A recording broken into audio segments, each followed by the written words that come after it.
Shalom, friends. As a child in public school, I was worried when I heard the announcement over the classroom sound system, "This is a test." I remember clearly thinking that the sound of the booming bass voice must be the voice of God, forgetting that the principal of the school had that exact same voice.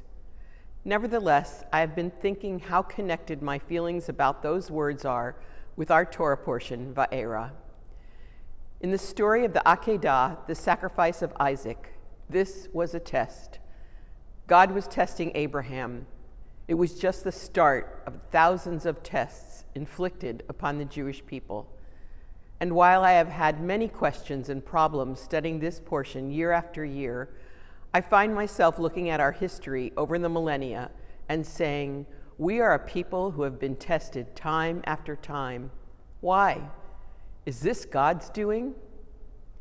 I do not believe so. That is not how I see the divine operating in the world.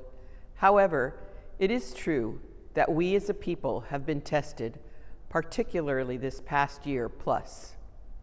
They are all tests of the entire Jewish people and the Jewish spirit, no matter where they occur, and yet we have continued to thrive.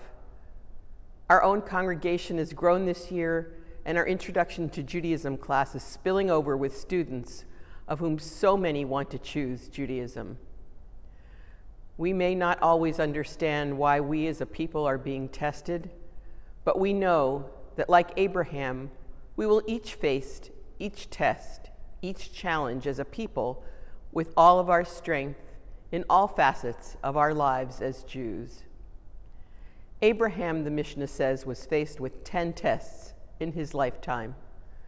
Of course, we will each face many tests in our lives as individuals, but one certain way to stay strong as a community is to honor and celebrate and participate in the most important event that keeps us together, Shabbat.